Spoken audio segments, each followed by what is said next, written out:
എല്ലാവർക്കും നമസ്കാരം. ഞാനിന്നിവിടെ തയ്യാറാക്കാൻ പോകുന്നത് മുരിങ്ങയില ഉപയോഗിച്ചുകൊണ്ടുള്ള ഒരു ചമ്മന്തിയാണ്. അതിനായി ഒരു പാത്രം അടുപ്പിൽ വെച്ച് ചൂടാകുമ്പോൾ അതിലേക്ക് 2 സ്പൂൺ വെളിച്ചെണ്ണ ഒഴിക്കുക.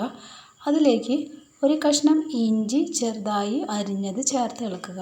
മൂത്ത് വരുമ്പോൾ അതിലേക്ക് 3 വറ്റൽമുളക് ചേർക്കുക. വറ്റൽമുളക് ഒന്ന് മൂത്ത് വരുമ്പോൾ അതിലേക്ക് 1/2 ഗ്ലാസ് മുരിങ്ങയില കഴുകി വൃത്തിയാക്കിയത് ചേർക്കുക. മുരിങ്ങയില ചേർത്ത് ഇളക്കി അതിൻ്റെ വെള്ള നനവ് നല്ലതുപോലെ വറ്റിച്ചെടുക്കുക. അതിനുശേഷം 1/2 ഗ്ലാസ് കറിവേപ്പില ചേർക്കുക. കറിവേപ്പില ചേർത്ത് അതും നല്ലപോലെ ഇളക്കി യോജിപ്പിക്കുക. 2 ഇലകളിലെയും വെള്ള നനവ് പൂർണ്ണമായിട്ട് വറ്റുന്നത് വരെ ഇളക്കണം. അപ്പോൾ ഇലകളുടെ വെള്ള നനവ് ഏതാണ്ട് വറ്റിയിട്ടുണ്ട്. അതിനുശേഷം ഒരു 1/2 നെല്ലിക്ക വലുപ്പത്തിലുള്ള പുളി ചേർക്കുക. വാളൻപുളിയാണ്.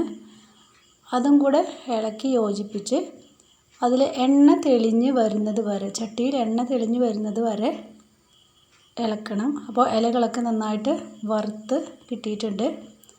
ഇനി അത് ആറുന്നത് വരെ പാത്രത്തിൽ തന്നെ സൂക്ഷിക്കുക. തീ സിമ്മിലിട്ടുകൊണ്ട് വേണം ഇതെല്ലാം ചെയ്യാൻ, അല്ലെങ്കിൽ ഇലകൾ കരിഞ്ഞു പോകും. തണുത്തതിന് ശേഷം ഒരു മിക്സിയുടെ ജാറിലേക്ക് ഇത് മാറ്റി അതിലേക്ക് ഒരു 1/2 ടീസ്പൂൺ ഉപ്പ് ചേർക്കുക. എല്ലാം കൂടി തരിതരിപ്പായി അരച്ചെടുക്കുക. ചോറിൻ്റെ കൂടെ കഴിക്കാൻ വളരെ ബെസ്റ്റാണ്, നല്ല ഹെൽത്തിയാണ്. അപ്പോൾ എല്ലാവരും ട്രൈ ചെയ്ത് നോക്കുക. ഇഷ്ടപ്പെട്ടാൽ ലൈക്ക് ചെയ്യുക, കമൻറ്റ് ചെയ്യുക, ഷെയർ ചെയ്യുക, സബ്സ്ക്രൈബ് ചെയ്യുക. എല്ലാവർക്കും നന്ദി, നമസ്കാരം.